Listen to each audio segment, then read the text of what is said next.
Ey, исәнмесез минем кадерле дусларым. Менә бүген шушындый серле матур күл янына җиткәч, сезнең барыгызга да таныш бер әкият исемә төште бит әле. Нинди әкият дисезме? А?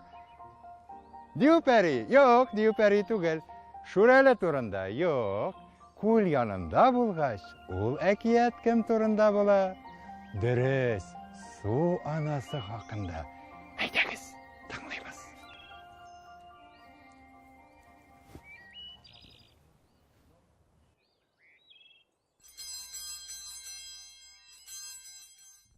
Шушындый кояшлы, жылы, матур көнне бер шаян малай су кыйнырга дип күлгә килгән. Су шундый жылы икән, малай судан чыкмыйча йөзгән, кыйынган, уйнаган һәм кайтыр юлга җыенган. Шул вакытта яр буенда чәчләрен тарап утыручы озын чәчле бер су анасын күреп туктап калган. Су анасының чәчләре куен, калын, озын икән. Алардан шыбырдап, елгадан агым су кебек аккандай тамчылар тама икән. Малай бу хәлне тын да алырга куркып, куак артында качып карап торган. Менә су анасы чәчләрен тарап бетергән дә, тарагын чирәм өстенә куйган да, суга сикергән. Малай су анасының суда югалганын күреп, качып торган куаклары артыннан чыгып, әлеге тарак янына килгән. Һәм кояш яктысында аллы-гөлле төсләргә кереп балкыган таракны күреп таң калган. Алыргамы, алмаскамы дип бик озак уйлаган һәм соңында таракны эләктереп авыл ягына торып чапкан. Кулындагы алтын таракны кысып тотып, малай әнисе янына өйгә җигереп кайткан. Әней, әней, менә мин алтын тарак таптым дип кычкырып җибәргән. Әнисе бик шикләнеп кенә карап, әлеге таракны алып җыеп куйган. Менә шулай итеп кояш баткан, ай калыккан. Малай белән әнисе йокларга яткан. Әлеге тарак вакыйгасы малайга йокларга ирек бирмәгән.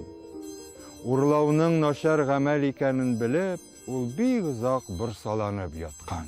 Шул вакыт кемдер шак-шок тәрәзә шакыган. Малай куркуыннан юрган астына кереп качкан.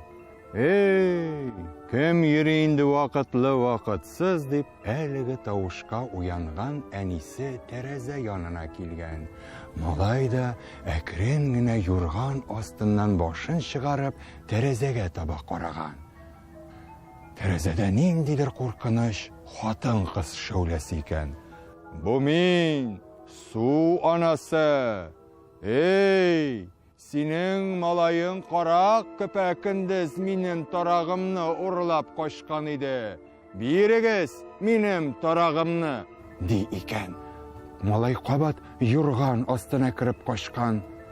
Шунда әнисе әлеге таракның табылдык түгел, урланган икәнен белеп алгач, тиз генә яшергән җиреннән алган да тәрәзәне ачкан да су анасына ыргыткан һәм тәрәзәне ябып куйган. Су анасы әлеге таракны күрүгә кулларына алган. Шул вакытта күрше этләр өрергә тотынган һәм ул тиз генә авылдан чыгып качкан. Икенче көнне таң аткач, әлеге малайга әнисе кеше әйберенә кагылырга ярамаганлыгы хакында бик әйбәтләп аңлаткан. Әнә, карагыз әле, су анасы изә түгелме соң анда?